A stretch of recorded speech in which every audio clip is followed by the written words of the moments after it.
Hallelujah, तारीफ हो खुदा। Praise the Lord.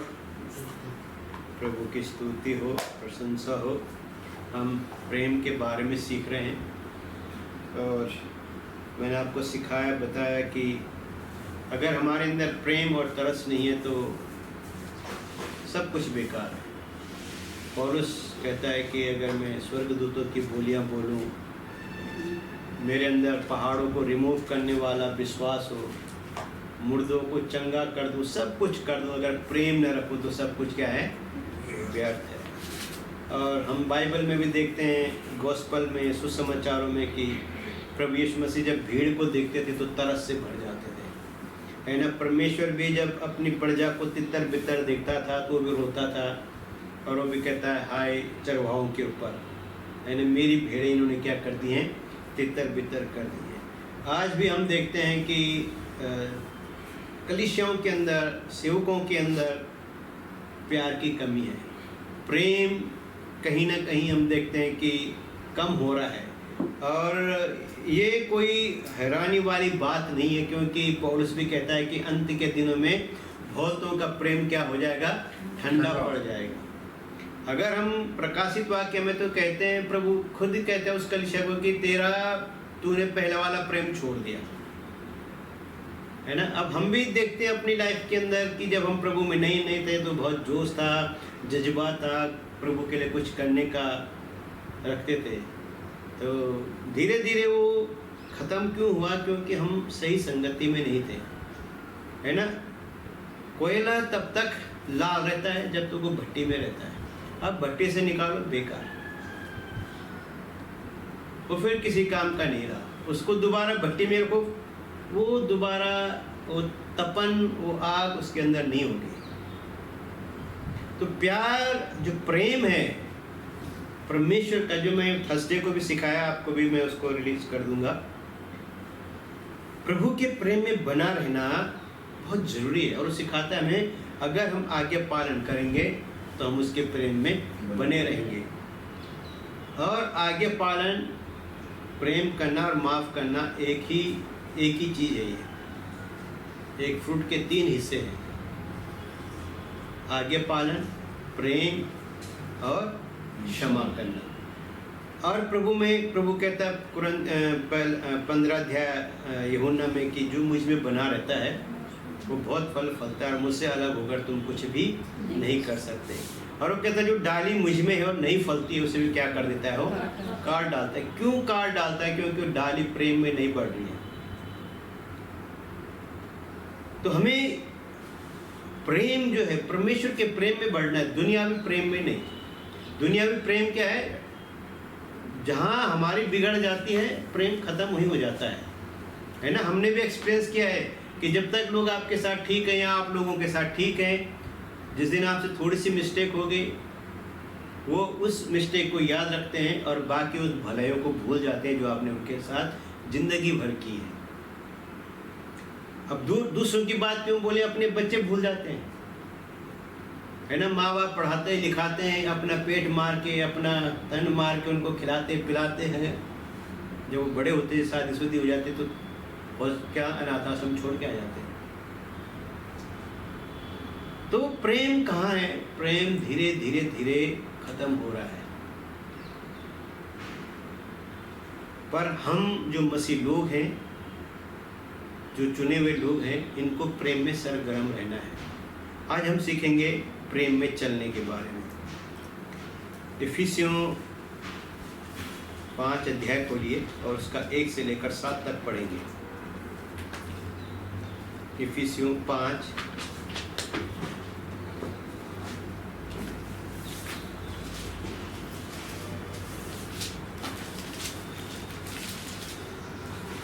उसका 1 से 7। हाँ जी, 1 से 7। इसलिए प्रिय बालकों के समान परमेश्वर का अनुकरण करो और प्रेम में चलो, जैसे मसीह ने भी तुमसे प्रेम किया और हमारे लिए अपने आप को सुखदायक सुगंध के लिए परमेश्वर के आगे भेंट करके बलिदान कर दिया। जैसा पवित्र लोगों के योग्य है वैसा तुम में भय विचार और किसी प्रकार के शुद्ध काम या लोभ की चर्चा तक ना हो, और ना निर्जलता, ना मूर्खता की बातचीत की, न ठट्ठे की, क्योंकि ये बातें शोभा नहीं देती। वर्ण धन्यवाद ही सुना जाए, क्योंकि तुम यह जानते हो कि किसी व्यभिचारी या शुद्ध जन या लोभी मनुष्य की जो मूर्ति पूजक के बराबर है, मसीह और परमेश्वर के राज्य में निवास नहीं। कोई तुम्हें व्यर्थ बातों से धोखा ना दे, क्योंकि इन ही कामों के कारण परमेश्वर का क्रोध आज्ञा ना मानने वालों पर भड़का है, इसलिए तुम उनके सहभागी ना हो। आमीन, हालेलुया। यहाँ पे हम सीखते हैं कि प्रेम में चलना कैसे है। Walk in love. जो इसकी पहली कंडीशन है वो क्या है कि किसके अनुकरण करो? बच्चा के समान, परमेश्वर का। आज्ञाकारी बच्चों के समान किसका अनुकरण करो? परमेश्वर का, यानी अपने पिता का बच्चे। हाँ। अब हम देखते हैं जो छोटे छोटे बच्चे हैं वो हमेशा अपने माँ बाप का अनुकरण करते हैं। यानी छोटे बच्चों को जब देखो वो माँ बाप के पीछे भागते हैं, है ना। हम देखते हैं कि कई बच्चे जब माँ ड्यूटी जाते हैं, बाप ड्यूटी जाते तो बहुत बुरी तरह से रोते हैं, और जब वापस आते हैं तो बहुत जोरदार तरीके से माँ बाप का स्वागत करते हैं। तो यहाँ पे प्रभु कहता है, पौलुस कहता है कि एक आज्ञाकारी बच्चों के समान किसका अनुकरण करो? परमेश्वर का अनुकरण करो। हमें किसी apostle, prophet, evangelist, pastor, preacher को अनुकरण करने की जरूरत नहीं है। हमें परमेश्वर ने जो हमारे आगे एग्जाम्पल सेट किया है, हमें सिर्फ वो अनुकरण करना है ना। कई लोग, मैंने कुछ लोगों को सुना, कहते हैं कि प्रभु यीशु मसीह ने कहा कि तुम धरती पर किसी को अपना पिता न कहना। तो वो एग्जाम्पल दे रहे थे, फिर आप अपने पिताजी को क्या बोलोगे? ब्रो करके बोलोगे? हम प्रभु यीशु मसीह धरती पर जो उस टाइम रब्बी लोग थे ना, वो अपने आप को पिता कहला के बुलाते थे कि हमें क्या बोलो? फादर बोलो।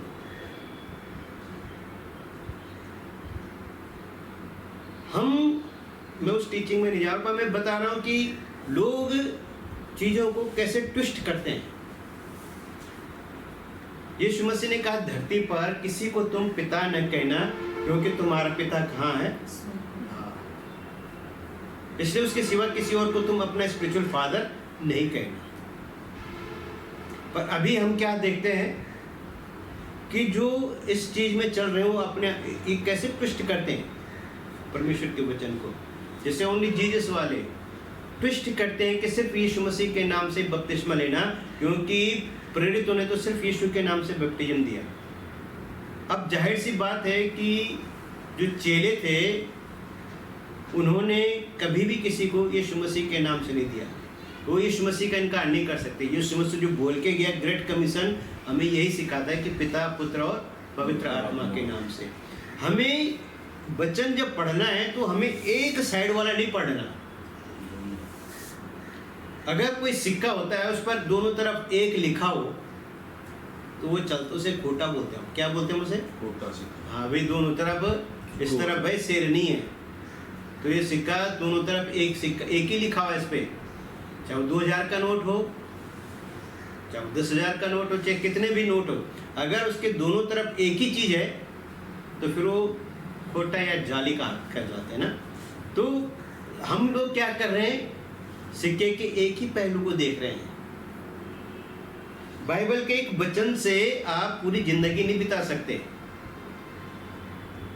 अगर व्यवस्था हमें सिखाती है कि तुम मर्डर नहीं करना, तो हमें यह भी सिखाती है कि तुम व्यभिचार न करना, तो चोरी न करना। अगर हम सब कुछ नहीं करने पर चोरी कर दी तो हमने व्यवस्था तोड़ दी। बाइबल में लिखा है 10 कमांडमेंट्स में लिखा तो झूठ नहीं बोलना, और हम सब मान रहे हैं पर झूठ बोल रहे हैं, तो हम क्या है? व्यवस्था के दोषी हैं। तो हमें जो परमेश्वर का वचन है वो एक तरफा नहीं देखना, उसका दूसरा पहलू भी देखना है। अगर हम उसको एक ही तरफ देखेंगे तो हमारा सर्वनाश निश्चित है ना। आप दूसरा पत्रस 3 अध्याय खोलेंगे, उसका आखिरी वचन पढ़ेंगे हम।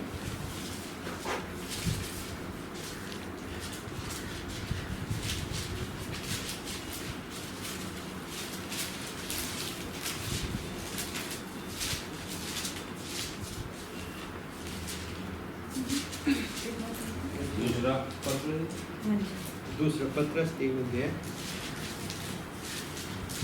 यहाँ पे ऐसा लिखा है कि पौलुस ने भी उनको लिखा, ये मुझे ठीक से दिखाई नहीं दे रहा, यहाँ पे 16 से आगे पढ़िए, 16-17। इसलिए हे तुम लोग पहले ही से इन बातों को जानकर चौकस रहो, ताकि अधर्मियों के भ्रम में फंसकर अपनी शिष्टता को कहीं हाथ से खो ना दो। हाँ, आगे पढ़ो। पर हमारे वैसे ही उसने अपनी सब, हाँ, पत्रियों में लिखा। ये वाला ही। हाँ जी, यही वाला है। हाँ, पढ़िए उसको। वैसे ही उसने अपनी सब पत्रियों में भी इन बातों की चर्चा की है, जिनमें कुछ बातें ऐसी हैं जिनका समझना कठिन है, और अनपढ़ और चंचल लोग उनके अर्थों को भी पवित्र शास्त्र के अन्य बातों की तरह खींच तान कर अपने ही नाश का कारण बनाते हैं। क्या करते हैं? पिष्ट कर देते हैं, अपने ही नाश का कारण बनते हैं। इसलिए बहुत से मसीह लोग सर्वनाश इसलिए हो रहे हैं कि परमेश्वर के वचन के सिर्फ एक पहलू को लेकर चल रहे हैं, है ना, कंप्लीट चीज को लेकर नहीं चल रहे हैं। यहाँ पे पौलुस ने ऐसा बोल दिया तो वो उसको कॉन्ट्रडिक्शन करने की कोशिश करते हैं, और बाइबल कहती है कि बाइबल अपने आप में कॉन्ट्रडिक्शन नहीं कर सकती, बाइबल अपना विरोध खुद नहीं करती। एक जगह पे प्रभु ने कहा कि मेरे से बढ़कर जो अपने माँ बाप को जाने वो मेरे योग्य नहीं, दूसरी जगह पे वो कहता है अपने माँ बाप को आदर करो। अब हम क्या कहेंगे, यीशु मसीह अपनी बातों को काट रहा है? नहीं, प्रभु अंतर्यामी है, मनों को, हृदय को जांचने वाला है। यहाँ पे अलग प्रकार के लोग बैठे हुए हैं और दूसरी जगह पे अलग प्रकार के लोग बैठे हुए हैं। एक व्यक्ति आके बोलता है कि प्रभु मैं तेरे पीछे चलूंगा, तो प्रभु कहता है मनुष्य के पुत्र को सर झकने की भी। हाँ, पर जब चेले बोलते हैं कि प्रभु हमें तेरे पीछे चल के हमें क्या मिलेगा, तो उनको क्या जवाब देता है कि तुम्हें वो सब कुछ मिलेगा, तुम 12 गोत्रों का न्याय करोगे, तुम स्वर्गदूतों का न्याय करोगे, तुम ये करोगे। और दूसरी जगह क्या बोलता है कि सर झकाने की भी। अब यहाँ पे किस आदमी को बोल रहा है कि सर ढकने की भी जगह नहीं, क्योंकि वो यीशु मसीह के पीछे लोभ के लिए आ रहे हैं, है ना, कि यीशु मसीह से हमें कुछ मिलेगा। पर यहाँ पे जो चेले अपने चेले खुद पूछ रहे हैं, तो उनको कैसा जवाब दे रहा है? उनको यीशु मसीह को पता है ना ये लोग मेरे पीछे क्यों चल रहे हैं, ये मेरा आगे क्या काम करने वाले, तो इसलिए उन्हें स्वर्ग राज्यों के भेद बता रहा है। उनको क्या बता रहा है? भेद बता रहा है, रहस्य बता रहा है स्वर्ग राज्य के, हर किसी को नहीं बता रहा है। तो आज भी ऐसा ही है कि हम परमेश्वर के वचन को ट्विस्ट कर रहे हैं। जैसा हमारे जिससे मेरा फायदा होता है मैं वो सिखा रहा हूं, तो इसका मतलब मैं बहुत गलत आदमी हूं। मुझे वचन इसलिए नहीं सिखाना कि मेरा फायदा हो, मुझे वचन इसलिए सिखाना है कि प्रभु के राज्य में फायदा हो, आप लोगों का उद्धार हो, आप उद्धार पाए, आप मुक्ति पाए, और प्रभु के सामने जब आप खड़े हो तो आप ब्लेस्ड हो। वो कहे धन्य हो मेरे लोग, आओ हे मेरे पिता के धन्य लोगों। मेरा टारगेट वो है, हमारा टारगेट वो है कि जब आप प्रभु के सामने खड़े हो तो लज्जित ना होना पड़े। वो कहे कि मेरे पिता के धन्य लोगों, आओ मेरे पास आओ। यह है हमारा मिशन। वचन सिखाने का टारगेट क्या है? ये टारगेट है कि आपको उसके सामने लज्जित न खड़ा होना पड़े। आपको जब उसके सामने खड़ा किया जाए तो आपको कहे हे मेरे पिता के धन्य लोग, आओ मेरे साथ राज करो। अल्टीमेट टारगेट ये है, और एक सर्वेंट ऑफ गॉड का अल्टीमेट टारगेट यही होना चाहिए कि जिस कलीसिया को अगुवाई कर रहा है, जिन लोगों को अगुवाई कर रहा है, जिन लोगों को कलाम सिखा रहा है, खुद भी सीखा हुआ हो, और जब वो दूसरों को सिखा रहा है तो उसको इस योग्य खड़ा कर दे कि जब वो प्रभु के आगे खड़ा हो तो वो कहे कि हे मेरे पिता के धन्य लोगों, आओ मेरे साथ क्या करो, राज करो। ये हमारा अल्टीमेट गोल। एक सर्वेंट ऑफ गॉड का अल्टीमेट गोल आपको गाड़ी, बंगला, रुपया, पैसा देना नहीं है। उसका अल्टीमेट गोल है आपको प्रभु के आगे निर्दोष, बेदाग, बेझुरी खड़ा करना। अपना फेमस, हम अपने आप को फेमस करेंगे तो हम नरक जाएंगे। प्रभु हमें फेमस करेगा तो वो प्रभु की महिमा होती है। नहीं तो आजकल हमारे पोस्टर लगते हैं, सीधी सी बात ये है। प्रभु का नाम भी नहीं पोस्टर में, प्रभु भी पोस्टर में नहीं है, सिर्फ हम हैं। हमारे नाम के पोस्टर छप रहे हैं। यीशु मसीह का नाम छोटे अक्षरों में होता है, प्रचारक का नाम बड़े भारी अक्षरों में होता है। प्रचारक का फोटो, चलो यीशु का तो फोटो नहीं लगा, कोई बात नहीं, पर कम से कम प्रभु की महिमा के लिए कुछ ऐसा लिखा जाए जिससे प्रचारक जीरो हो जाए वहाँ। दूसरे लोग क्या हो गए हैं, प्रचारकों के फैन बन गए, जबरा फैन। और ये सबसे खतरनाक पाप आज के डेट में हो रहा है। आप किसी प्रचारक के बारे में कुछ लिख दो, लोग आपको ऐसे ऐसी गालियाँ निकालते हैं। एक ब्रदर फ्रांसिस करके महाराष्ट्र का, उसने कुछ लिख दिया था किसी पास्टर के लिए, तो उसका चेला उसको क्या लिखता है, तूने अपनी शक्ल देखी कभी आईने में? अगर मैं आपको कहूँ कि आपने अपनी शक्ल आईने में देखी तो मैं सीधा प्रभु को इंसल्ट कर रहा हूँ, क्योंकि आप कौन है? प्रभु की सृष्टि है। तो यहाँ वो कहता है कि तुम किसी और को इमिटेट नहीं करना, किसी और का अनुसरण नहीं करना, परमेश्वर का अनुसरण करना। परमेश्वर ने जो आगे आपके आगे सेट किया है प्रेम का एग्जाम्पल, वो आपने फॉलो करना है। परमेश्वर ने अपना प्रेम प्रकट कर दिया, अब आपका बारी है। तो क्या कहते हो, पहले वचन में क्या पढ़ी उसको? हाँ, 5:1। इसीलिए प्रिय बालकों के समान हाँ, परमेश्वर का अनुकरण करो। हाँ, प्रिय बालकों के समान किसका अनुकरण करो? परमेश्वर का अनुकरण करो, है ना। जैसे एक छोटा बच्चा अपने माँ बाप का अनुकरण करता है, अपने पिता का, अपनी माँ का अनुकरण करता है, वैसे ही बोला तुम भी करो।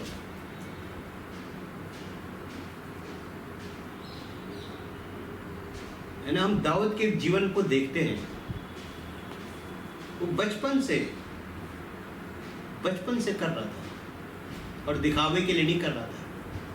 कहाँ से कर रहा था? दिल से कर रहा था। उसका जीवन में कोई हिपोक्रेसी नहीं थी, पखंडपन नहीं था। अगला वचन पढ़िए इसी का, लूका 6:36 पढ़िए। लूका 6:36, लूका 6:36। आप सब लोग भी अपने अपने डायरी में नोट कर लीजिएगा वचनों को। 6:36।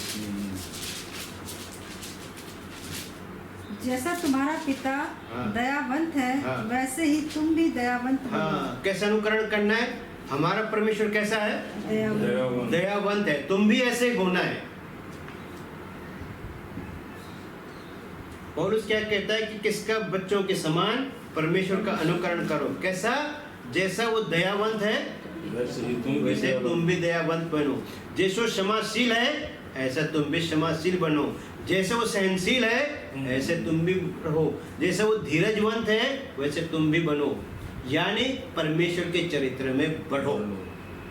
और इसे कहते हैं परमेश्वर के साथ चलना और परमेश्वर के प्रेम में चलना। अगला वचन पहला पत्रस 1 अध्याय उसका 14 से 16। पहला पत्रस 1 अध्याय उसका 14 से 16। आज्ञाकारी बालकों के समान हाँ, अपनी अज्ञानता के समय में पुरानी अभिलाषाओं के सदृश न बनो, पर जैसा तुम्हारा बुलाने वाला पवित्र है वैसे ही तुम भी अपने सारे चाल चलन में पवित्र बनो। अरे भैया, अब यहाँ पे वो क्या कह रहा है कि तुम पुराना वाला सिस्टम में मत चलो। 16। हाँ, वो क्या कहता है कि तुम्हारा जो पुराना हिसाब किताब से छोड़ दो, है ना। पर जैसा तुम्हारा बुलाने वाला पवित्र है तुम भी अपने सारे चाल चलन में क्या बनो। हाँ, इसे कहते हैं परमेश्वर के प्रेम में चलना, वॉक इन लव। जैसा वो तुम्हारा बुलाने वाला, मेरा बुलाने वाला पवित्र है, मैं अपवित्रता में कैसे चलूं? तो पहला प्रभु क्या कहता है, जैसा पिता दयावंत है वैसे तुम भी बनो, तुम धीरजवंत बनो, तुम संयमी बनो, जैसा हमारा प्रभु का चरित्र वैसे चलो। कुछ तो लो उससे, अगर सारा नहीं ले सकते हैं तो कुछ तो हिस्सा लें, कुछ तो कैरेक्टर उसका हमारे अंदर हो। और ये कैरेक्टर कब आएगा? जब आप प्रेम में बने रहोगे और प्रेम में चलोगे, तब परमेश्वर का चरित्र निर्माण होता है हमारे जीवन के अंदर। घृणा के साथ हमारे अंदर चरित्र निर्माण नहीं हो सकता। और यहाँ पतरस कहता है कि पिछले वाले सिस्टम को छोड़ दो, पिछला वाला जीवन छोड़ दो, और जैसा तुम्हारा बुलाने वाला पवित्र है तुम भी पवित्र बनो, और अपने सारे चाल चलन में क्या बनो? पवित्र बनो। अगला वचन पढ़ेंगे, इफिसियों 6:5-6। हाँ जी। कोई तुम्हें व्यर्थ बातों से धोखा ना दे, क्योंकि इन ही कामों के कारण परमेश्वर का क्रोध आज्ञा ना मानने वालों पर भड़कता है। सॉरी 2 5 का 2 जी। और प्रेम में चलो, जैसे मसीह ने भी तुमसे प्रेम किया और हमारे लिए अपने आप को सुखदायक सुगंध के लिए परमेश्वर के आगे भेंट करके बलिदान कर दिया है। क्या करो? प्रेम में चलो, और जैसे मसीह यीशु ने हमसे प्रेम किया और अपने आप को दे दिया एक सुखदायक और सुगंधदायक भेंट के समान, ऐसा ही तुम भी करो, है ना। जैसे हम यूहन्ना 15 अध्याय में लिखा है कि सबसे बढ़कर इससे बड़ा प्रेम नहीं कि कोई अपने मित्र के लिए अपना प्राण दे।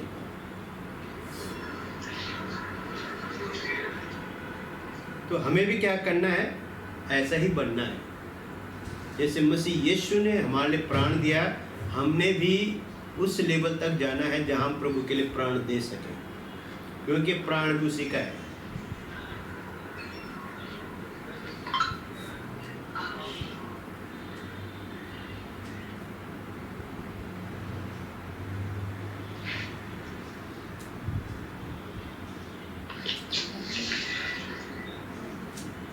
नवप्रीत अपना साउंड बंद कर दो, म्यूट कर दो। Thank you. तो यहाँ कहता है कि जैसे मसीह यीशु ने प्रेम किया या मसीह यीशु ने हमारे लिए किया, ऐसा तुम भी करो। पहला थिस्सलुनीकियों 4:9 पढ़िए और अच्छे से एक्सप्लेन हो जाएगा। 4:9। किंतु भाईचारे की प्रीति के विषय में ये आवश्यक नहीं कि मैं तुम्हारे पास कुछ लिखूं, क्योंकि आपस में प्रेम रखना तुमने आप ही परमेश्वर से सीखा है। किससे सीखा है? परमेश्वर से। थिस्सलुनीकियों को पौलुस क्या कहता है कि मैं तुम्हें नहीं कहूंगा कि आपस में प्रेम रखो, क्योंकि तुमने सीखा हुआ है ना। 4:9 पहला थिस्सलुनीकियों 4:9 वो कहता है कि भाईचारे का जो प्रीति है, जो भाईचारे का प्रेम है, वो तुमने किससे सीखा है? परमेश्वर से सीखा है। तो हमें भी, हमारे अंदर भी क्या होना चाहिए? भाईचारे का प्रेम। हम सब मसीह यीशु में क्या है? भाई बहन है। तो हमें एक दूसरे को ऐसे प्यार करना है जैसे आप अपने भाई बहनों को करते हैं। तो भाई जो विश्वासी भाई बहन है उनको ज्यादा करना है, उनके साथ ज्यादा प्रीति दिखानी है।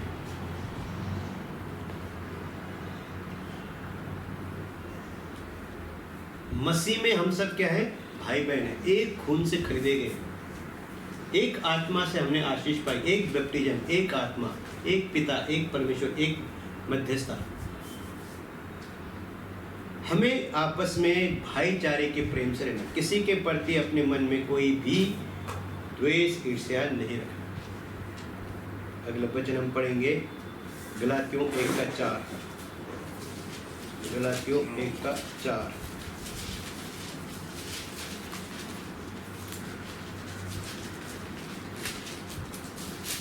उसी ने अपने आप को हमारे पापों के लिए दे दिया ताकि हमारे परमेश्वर पिता की इच्छा के अनुसार हमें इस वर्तमान बुरे संसार से छुड़ाए। उसने क्या कर दिया? हमारे लिए अपने आप को दे दिया और हमें क्या करें? अंधकार से छुड़ा। अब हम अंधकार में नहीं, वो हम ज्योति में हैं। अब हमें अपना जीवन ऐसा ही बिताना है जैसे प्रभु यीशु मसीह इस दुनिया में किए। हमें यीशु मसीह के बलिदान से हमने क्या सीखा?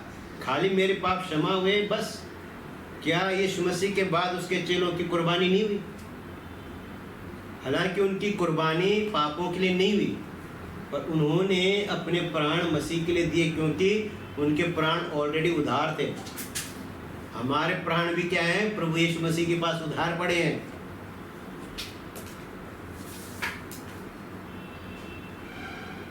हम प्रभु के हाथ में हैं कि जीवन उसका है।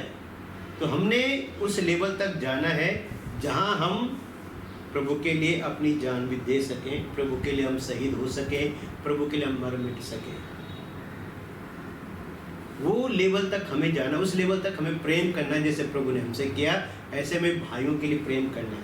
अगर हम यूहन्ना की किताब पढ़ते तो कहता है हमें भी अपने भाइयों के लिए प्राण देना चाहिए, और उन्होंने दिया। जो प्रथम शताब्दी के अपोस्टल थे, उन्होंने अपने भाइयों के लिए प्राण दिया। उन्होंने दूसरों के प्राण बचाने के लिए अपने प्राण दिए। इसलिए जो मसीह जिंदगी है वो दूसरों का प्राण नहीं लेती, दूसरों को प्राण बचाने के लिए अपने प्राण देती है ना। अन्य जाति के लोग अपने प्राण बचाने के लिए दूसरों का प्राण लेते हैं, पर हम अपने प्राणों को नहीं बचाते, क्योंकि प्रभु ने क्या कहा? जो बचाएगा वो खोएगा। तो हम तो इसे खो देते हैं, हम इसे बहा देते हैं, और इसे हम कहते हैं ड्रिंक ऑफरिंग। इसे क्या कहते हैं हम? Drink offering. उंडेल दिया हमने अपना प्राण, यीशु मसीह ने अपना प्राण उंडेल दिया, उसे कहते हैं ड्रिंक ऑफरिंग, यानी खून बहाना को कहते हैं हम ड्रिंक ऑफरिंग। उस समय पुराने नियम में वाइन बहाई जाती थी, यीशु मसीह ने खून बहाया, उसे कहते हैं हम ड्रिंक ऑफरिंग। इसलिए यीशु मसीह ने खून को पीने के लिए बोला हमें। तो हम भी ड्रिंक ऑफरिंग है। इसलिए पौलुस भी क्या कहता है? मैं अर्घ के समान उंडेला जाता हूं। तो हम भी, हमारा प्राण भी अर्घ होने के लिए ड्रिंक ऑफरिंग के रूप में है प्रभु के लिए। इसका भी बलिदान होता है। ये कुर्बानी भी प्रभु को पसंद है। अगर हम प्रकाशित वाक्य में कहते हैं तो प्रभु कहता है अभी बहुतों को बलि होना बाकी है, बहुतों की शहीदी होनी बाकी है, अभी गिनती पूरी हुई नहीं शहीदों की। जिस दिन शहीदों की गिनती पूरी, उस दिन आ जाना उसने।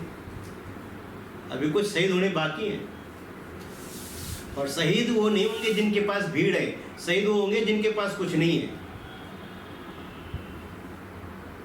भीड़ वाले कभी शहीद नहीं होते हैं, उनकी रक्षा करने वाले शहीद हो जाते हैं। पर जो अकेले चलते हैं वो शहीद होते हैं। भीड़ पतरस के पीछे भी चलती थी, पौलुस के पीछे भी चलती थी, यीशु मसीह के पीछे भी चलती थी। तो न तो कभी प्रभु यीशु मसीह ने अपने आप को भीड़ के हैंड ओवर किया, न इन्होंने किया। भीड़ हमारी सुरक्षा नहीं कर सकती। भीड़ मॉब लिंचिंग करती है। जहाँ लाश है वहाँ गिद्ध है। पर हम अर्घ होने के लिए बुलाए गए।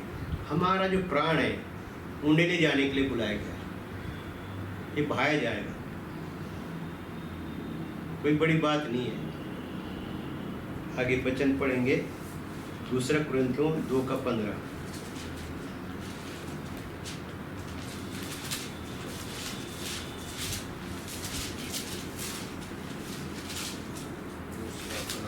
क्योंकि हम परमेश्वर के निकट उद्धार पाने वालों और नाश होने वाले दोनों के लिए मसीह की सुगंध हैं। बस हम क्या है? सुगंध। क्योंकि हमारा जो प्राण है ये उंडेला जाएगा। और वो कहता है कि हम ड्रिंक ऑफरिंग है, इसलिए लोगों के लिए, जीवन पाने वालों के लिए भी, नाश होने वालों के लिए हम खुशबू है। जैसे यीशु ने उंडेल दिया ऐसे हमने भी अपने आप को उंडेलना है, और तब हमारी मिनिस्ट्री, हमारा जीवन कामयाब है। अगला वचन पढ़ेंगे इफिसियों 5:3।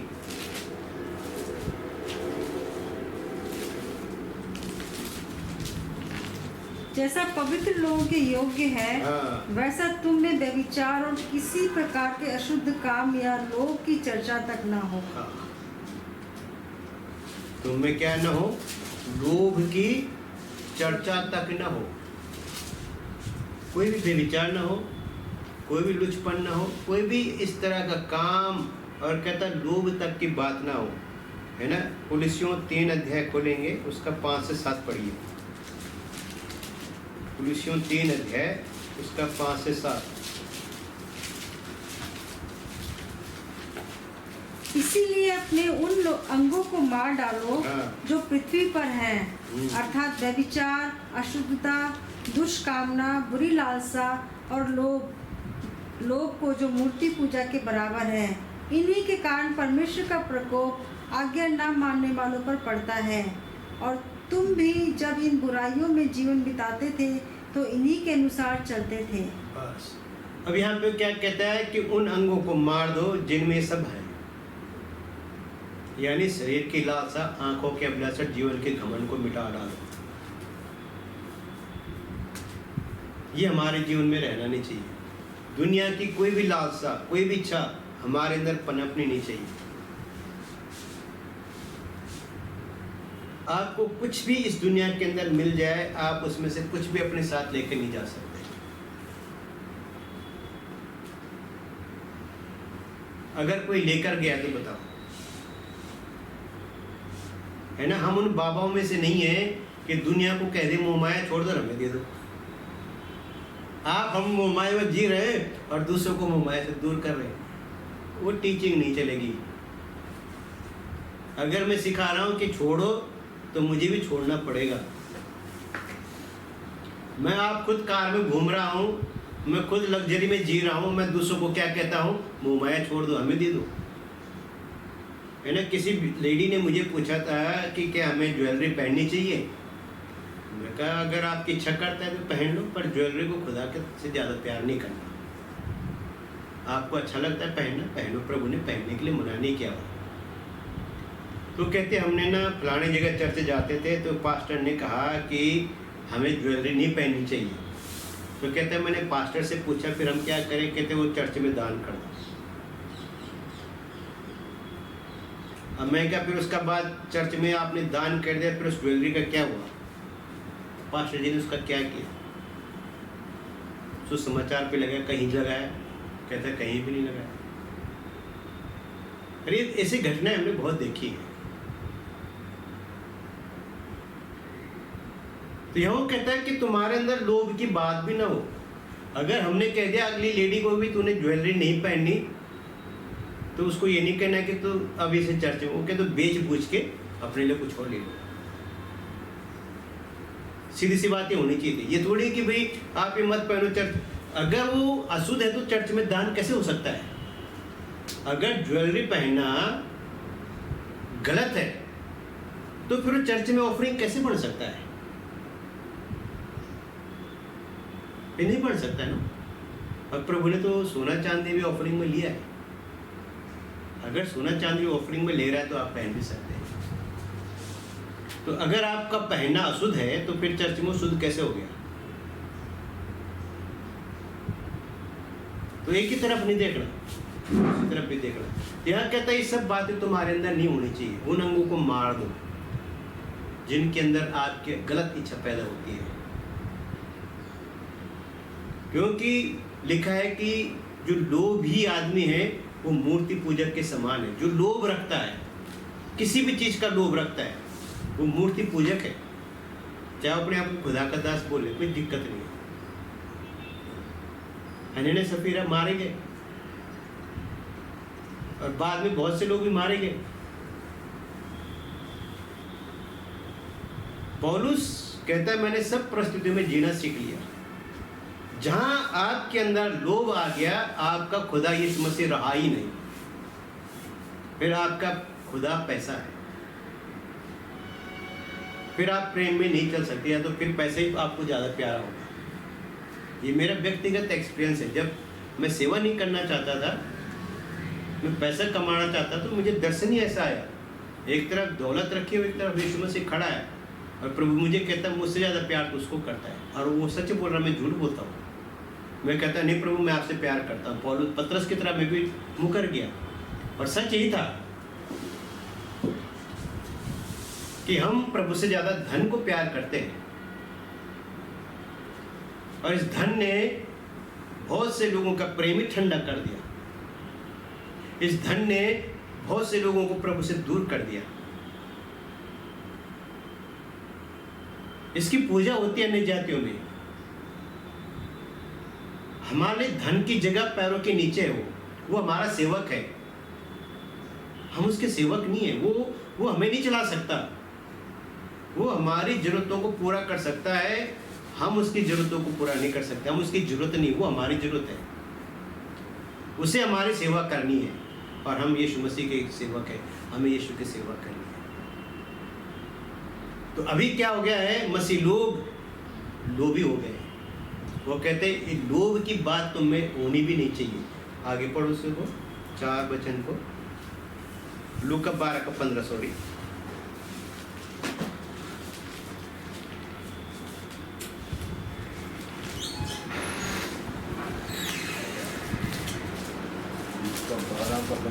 हाँ जी। और उसने उनसे कहा चौकस रहो, और हर प्रकार के लोभ से अपने आप को बचाए रखो, क्योंकि किसी का जीवन उसकी संपत्ति की बढ़ताई से नहीं होता। उसने क्या कहा, चौकस रहो और अपने आप को सब प्रकार के लोभ से बचाए रखो। सब प्रकार का लोभ, एक प्रकार खाली धन का लोभ नहीं बोला उसने। हर उस चीज को पाने की इच्छा जो आपके अंदर मचलती है। हम देखते हैं कि दुनिया धन के द्वारा सब कुछ प्राप्त करना चाहती है, और हमने धन की सामर्थ्य को भी देखा कि फिल्म इंडस्ट्री की बड़ी बड़ी हीरोइन ने पैसों के लिए अपने आप को बेच दिया। अदरवाइज कोई औरत अपने कपड़े नहीं उतारती, जैसे हमारी हीरोइंस कर रही हैं, नंगी आ जाती है टीवी पे, है नहीं। मैं इसलिए हमने टीवी बंद कर दिया। ये इंटरव्यू भी देने आती तो ठीक से कपड़े पहन के नहीं आती, और फिर लगी रहती है उसको सेट करने में। अगर आप इतने अनकंफर्टेबल तो पहनो मत। शैतान ने इनको हमारे आगे कठपुतली बना के रख दिया कि हम भ्रष्ट हो जाए इनके साथ। यहाँ वो कहता है कि जो पैसे की जो पावर है ना, इस पैसे से है तो कागज ही है वो। इस कागज ने लोगों को पूरी तरह से अपनी मुट्ठी में रख लिया, और आज इस कागज पूरी दुनिया को दौड़ा रहा है। जिस दिन मोदी ने नोटबंदी की, लोग पागल हो गए। लोगों के घरों में कहां से पैसे निकले। वो असली था, नकली था, जमा करने के लिए भी गले की हड्डी बढ़ गया। एक दिन फिर होने वाला है पूरी दुनिया के अंदर। अभी तो खाली भारत में एक ड्रामा था, ट्रेलर था। अभी पूरी दुनिया के अंदर किसी भी वक्त प्रभु फेर सकता है डॉलर को, किसी भी चीज़ को बंद कर देगा। और प्रभु ने ये करने वाले हैं, ये पूरे वर्ल्ड के अंदर ये सारी करेंसी को ख़त्म कर देंगे। और तब आपका बैंक में LIC सब खत्म, कुछ नहीं मिलने वाला। तो वो कहेंगे जो हम देंगे वो खाओ। पूरी दुनिया को फिर से गुलाम इंस्लेवमेंट करने की कोशिश की जा रही है। ये जो आप युद्धों की चर्चा सुन रहे हो ना, ये युद्ध नहीं हो रहे हैं। ये हकीकत में आपको गुलामी की तरफ ले जाने की कोशिश, आपको डराने की कोशिश चल रही है कि इजराइल अब परमाणु बम फेंकने वाला है, अब फलाने करने वाला है। वो हर एक उस देश को जो उनकी आज्ञा नहीं मानेगा उसको ख़त्म कर देंगे। अभी इनका टारगेट ईरान है, वो उनका कहना मानने से मना करता है। पहले उनका टारगेट क्या था? तालिबान। अब तालिबान को तो अमेरिका उनका कुछ नहीं, तालिबान ने तो उनकी बैंड बजा के रख दी है ना। इतने अमेरिका ने तालिबानी नहीं मारे जितने उसने अमेरिकन को मार दिया, और फिर अपना ताम झाम छोड़ के भाग गए। अफगानिस्तान में शांति है, लोग खुलेआम घूम रहे वहाँ। उन्होंने स्कूल खोल दिए, उन्होंने सब कुछ ओपन कर दिया। वो कहते बस रहना है पूरे कपड़े पहन के, फैशन विदेशी फैशन नहीं चलाना है। अफगानिस्तान में स्कूल कॉलेज सब खोल दिए उन्होंने। अभी वहाँ बंदूक के नोक पे नहीं चल रहा शासन। लोग, मैं देखता हूँ भारत के टूरिस्ट वहाँ घूमते रहते हैं तालिबान वालों के साथ, चाय पी रहे हो। तालिबान वाले कहते हैं इंडिया भाई, हमारा बड़ा भाई है, वो हमारे विपक्ष में नहीं है ना। तो जो देश अपना सर उठाएगा ये उसके सर को कुचल डालेंगे। तो ये समय आ गया है। अब यहाँ वो कहता है कि तुम इन बातों से दूर रहो, सब प्रकार के लोग से क्या रहो? दूर रहो। क्योंकि अगर हम सब प्रकार के लोग से दूर रहेंगे तो कल ये बातें घटेंगी तो हमें फर्क नहीं पड़ेगा। पर अगर हम लोभ लालच में फंसे रहेंगे, ये चीज़ें हमसे छूटेंगी, हम तबाह हो जाएंगे है ना। एक दिन मोबाइल आपके हाथ से छीन लिया जाएगा। अभी इसकी क्या हो गई? आदत हो गई है ना। नहीं तो सबको आदत हो गई। आप पार्क में जाओ, लोग वॉकिंग भी कर रहे हैं तो मोबाइल के साथ। मुझे तो लगता है मोबाइल ज्यादा फिट हो रहा है आदमी से। एक कान से बात चल रही, पूरे 1 घंटा वो बात ही चल रही, पता नहीं क्या बात चल रही। तो इंस्ट्रूमेंट शुरू हो चुका है।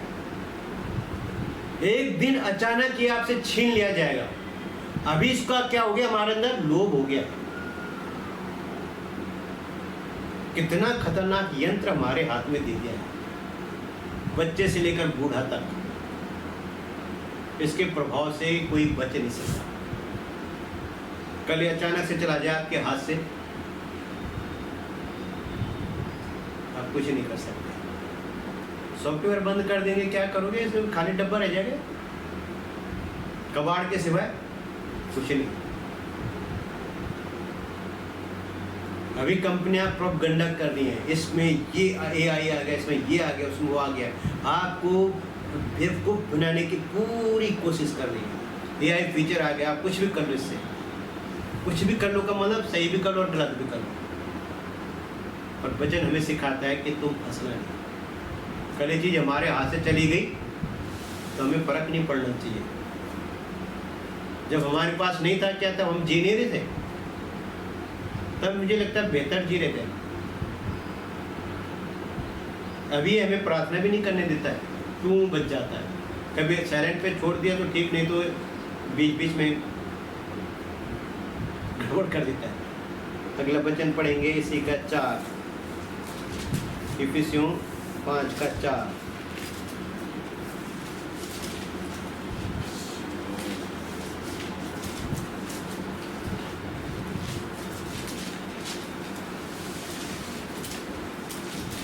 और ना निर्लज्जता, ना मूढ़ता की बातचीत की, ना ठट्टे की, क्योंकि ये बातें शोभा नहीं देती, वरन धन्यवाद ही सुना जाए।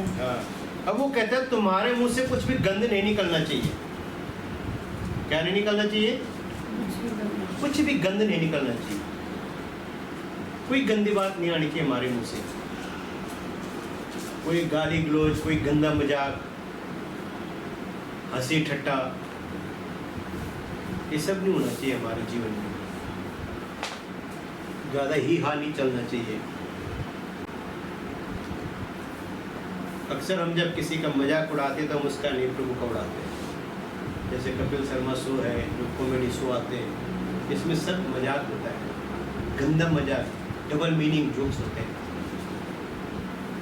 जब तक हमें समझ नहीं थे हम भी देखते थे। वो आप तो वो उसी गंदी चीज़ों से अमीर होगा। चीज़ जहाँ गंदा आई तो गंदी रहेगा। मत्ती 12:34 और 35 पढ़िए। 12 का 34 और 35।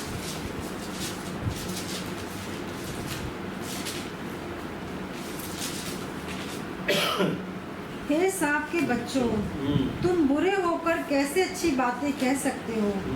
क्योंकि जो मन में भरा है वही मुंह पर आता है।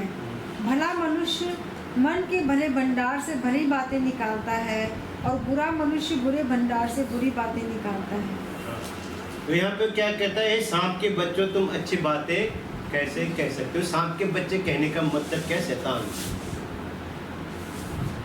जो व्यक्ति जेस्चर में जीते हैं, जोक्स में अपना जीवन बिताते हैं, वो सन ऑफ वाइपर है ना।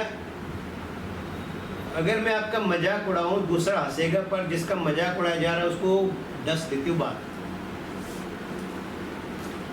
है ना। हम महाभारत का उदाहरण ले सकते हैं। दुर्योधन जब पांडवों के महल में गया तो महल ऐसा था जहाँ पानी था वहाँ फर्श था, और जहाँ फर्श था वहाँ पानी था। तो वो जहाँ पानी था वो डर डर के कदम उठाता है, तो जहाँ फर्श लगा जैसे उसने पाँव बढ़ा वो डूब गया। तो द्रौपदी उस पर हंसी और कहती अंधे की औलाद अंधा। और दुर्योधन को बात इतनी चुभी कि एक दिन उसने उसका चीर हरण किया, पगड़ी करी, वो हंसी उसके ऊपर, वो कर्ण के ऊपर हंसी। फिर उन्होंने बदला लिया। जब बात चुभ जाती है ना, तो जिसका आपने मजाक उड़ाया उसे वो डसती है। इसलिए वो कहता है सांप के बच्चों, तुम डसते हो ऐसी बातें बोल के, दूसरों को डसते हो। और ये वो कहता है तुम्हारे मुंह से गंदी बात नहीं निकल। कहता भला मनुष्य के भंडार से भली बातें और बुरे मनुष्य के भंडार से बुरी बातें। तो अभी हम भले भंडार वाले लोग हैं, अभी हमारा भंडारी यीशु मसीह है। हम हमारे मन में, हमारे जीवन में उसके भंडार से आने वाली चीज़ें बाहर आनी चाहिए। वो कहते हैं तुम्हारे मुंह से कोई गंदी बात नहीं आनी चाहिए, है ना। अगला वचन पढ़ेंगे, तीतुस 3:9। तीतुस 2 तीमुथियुस उसके बाद 3:9। हाँ जी। पर मूर्खता के विवादों और वंशावलियों और विरोध और झगड़ों से जो व्यवस्था के विषय में हो बचा रहे। हाँ, वो कहता है तो इन बातों से क्या रहो, दूर रहो। अब रोमियो 1:28 पढ़िए। रोमियो हाँ, जब ये विचार, गंदे विचार आपके मन में चलते रहते हैं और जब भी चीज़ें आपको मैनिपुलेट करती है और ओवरकम कर देती, तब आपका क्या हाल होता है? 1:28। जब उन्होंने रोमियो 1:28, हाँ जी, जब उन्होंने परमेश्वर को पहचानना ना चाहा, हाँ, तो परमेश्वर ने जिन्हें उनके निकम्मे मन पर छोड़ दिया कि वे अनुचित काम करें। हाँ। अब परमेश्वर क्या करता है कि जब उन्होंने पहचान नहीं चाहा, प्रभु के पीछे चलना नहीं चाहा, तो प्रभु भी उनको उनके हिसाब पे छोड़ देता है। मरो फिर, अपने निकम्मे मन के हिसाब से चलो, और जैसा तुम्हारा निकम्मा मन कहता है वैसा करो। तो इसलिए वो कहता है कि जो मन में है वो मुंह पे आता है, इसलिए तुम्हारा मन भी साफ रहे और तुम्हारी जबान भी साफ रहे, ताकि जो मन में वो जबान पे ना आए, सॉरी जबान पे आए। अगर मन पवित्र रहेगा तो जबान भी आप ही पवित्र हो जाता है। इसलिए वो कहता है सब बात में पवित्र बनो। तो जब हम प्रभु के प्रेम में चलते हैं तो ये प्रोसेस हमारे जीवन में होता है, और तब हमारा मन भी पवित्र हो जाता है, हमारी जबान, क्योंकि परमेश्वर का प्रेम भी पवित्र है और ये हमें सेंटिफाई भी करता है। और प्रभु का आत्मा, प्रेम का आत्मा यानी पवित्र आत्मा हमारे अंदर होता है, फिर उसका फल भी प्रेम ही है। तो मसीह व्यक्ति हर तरफ से प्रेम की चाशनी में डूबा हुआ है, उससे बाहर नहीं आ सकता, और उस पर दूसरी चाशनी चढ़ नहीं सकती। रसगुल्ले का स्वभाव मीठा ही है, नीम का स्वभाव कड़वा ही है। दोनों के अपने बेनिफिट है, अपने लॉस भी है, नुकसान भी है, फायदे भी है। पर प्रभु की चाशनी में नुकसान कुछ नहीं है। ये प्रेम में डूबे रहो, इसमें कोई साइड इफेक्ट नहीं है, इसमें हमारी बेहतरी है। फिलिपियों 4:6 पढ़िए।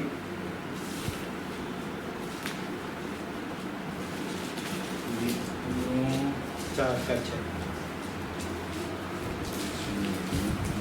किसी भी बात की चिंता मत करो, परंतु हर एक बात में तुम्हारे निवेदन, प्रार्थना और विनती के द्वारा धन्यवाद के साथ परमेश्वर के सम्मुख उपस्थित किए जाएं।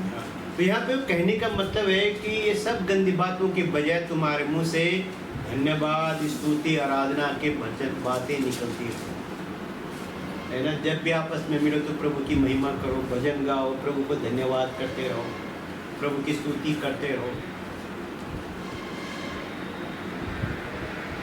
इसे हम कहते हैं प्रेम में चलना। अगला वचन पढ़ेंगे 5 और 6, इफिसियों 5:5 और 6।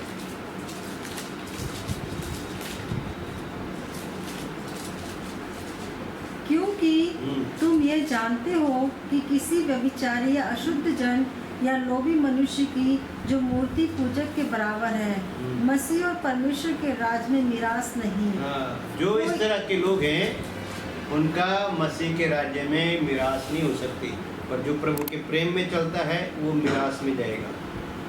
आगे, कोई तुम्हें व्यर्थ बातों से धोखा ना दे, क्योंकि इन ही कामों के कारण परमेश्वर का क्रोध आज्ञा न मानने वालों पर भड़कता है। वो कहता है कोई तुम्हें खाली शब्दों से धोखा ना दे, जैसे आजकल धोखा दे रहे शब्दों के द्वारा, मन भावने शब्द बोल बोल के हमें मैनिपुलेट कर देते हैं। इसलिए मैं कहता हूँ कि आप सुनो सबको, परखो भी। अगर ये हुआ कहता मुझे परखो कि मैं भला हूँ कि नहीं, परख के देखो ये हुआ कैसा भला है, तो फिर क्या मनुष्य को परखना जरूरी नहीं है। मैं जज करने के लिए नहीं कह रहा हूँ, परखो। कहाँ से? वचन के द्वारा। और एक तरफा न देखो, एक तरफा न्याय न करो। प्रभु भी क्या कहता है? मुंह देखा न्याय ना कर। परमेश्वर ने भी कहा कि तू एकदम से किसी का न्याय नहीं करना, 2-3 गवाहों के होने पर, उनकी गवाही जब परफेक्ट मैच करे तभी तो जजमेंट देना। हम क्या करते हैं, किसी ने हमारे कान भर दिए वो वहीं बैठ जाते हैं, तो फिर हम प्रेम में नहीं है। हम उन बातों को जांचे परखें, कंफ्यूज होने की जरूरत नहीं है। हमारे पास गवाह नहीं तो प्रभु से पूछे, वो हमारा गवाह है, वो बताएगा सही गलत क्या। अगर मुझे नहीं पता आप 2 लोगों के बीच में क्या झगड़ा है, ये दोनों झगड़ा करने वाले अपना अपना गवाह अपना अपना पक्ष पेश करते हैं, वो कोई दोनों में से कहता नहीं मैं गलत हूँ। सुलेमान के सामने भी तो आया ऐसा मामला, वो दोनों कहते हमारा ही है। तो सुलेमान के पास परखने की आत्मा थी, जजमेंटल था, वो जजमेंट उसके अंदर था वो बात। वो कहता है ठीक है, तलवार लाओ मेरी, अभी बच्चे के 2 टुकड़े कर दो, एक इसको दे दो एक इसको दे दो।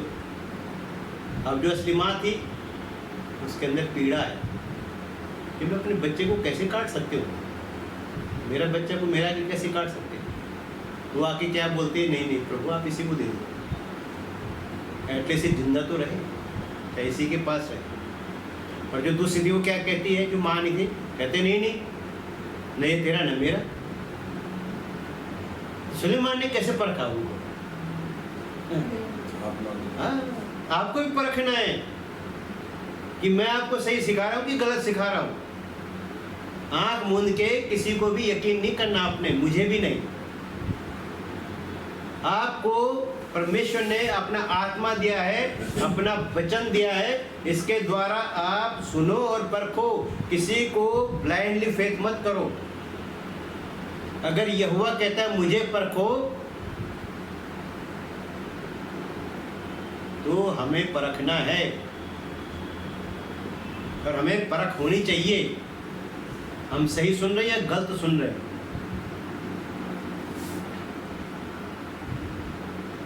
पहला कुरिन्थियों 6 अध्याय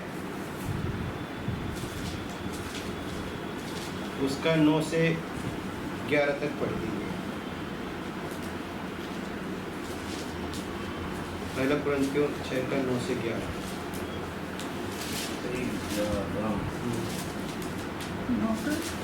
क्या तुम नहीं जानते कि 6:9 से 11। हाँ बोल पढ़िए। अन्यायी लोग परमेश्वर के राज्य के वारिस ना होंगे। धोखा ना खाओ, ना वेश्यागामी, ना मूर्ति पूजक, न परमेश्वरगामी, न लुच्चे, न पुरुषगामी, न जो लोभी, पियक्कड़, गाली देने वाले, न ढेर करने वाले परमेश्वर के राज्य के वारिस होंगे। और तुम में से कितने ऐसे ही थे, परंतु तुम प्रभु यीशु मसीह के नाम से और हमारे परमेश्वर की आत्मा से धोए गए और पवित्र हुए और धर्मी ठहरे हैं।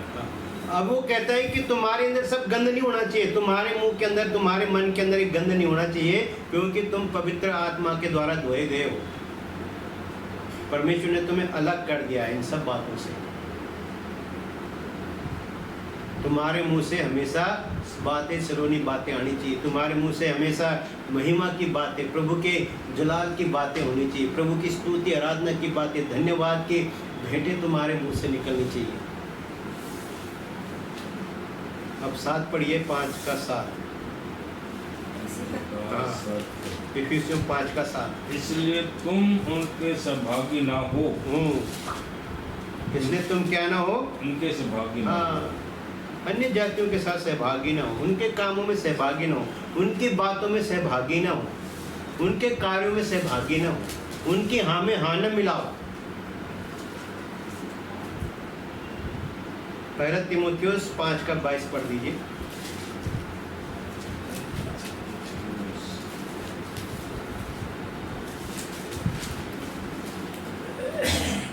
का 22। किसी पर शीघ्र हाथ ना रखना और दूसरों के पापों में भागी ना होना। अपने आप को पवित्र बनाए रख। और वो क्या कहता है कि एकदम से किसी ऊपर हाथ नहीं रखा। आजकल जैसे हम देखते हैं, हम कोई भी हमारे पास आता है हम हाथ रख देते हैं, और हाथ रखने से हम उसके पापों में सहभागी हो, हमें कुछ पता ही नहीं उसके बारे में, और हम उसके पापों में क्या हो जाते हैं। हाँ, और पौलुस तीमुथियुस को कहते हैं तो अपने आप को हर प्रकार के अधर्म से बचा के रख। तो प्रेम में चलना, ऐसा चलना है। ये सब चीज़ें हमारे जीवन से दूर होनी चाहिए, और तब हम प्रभु के प्रेम में चलें।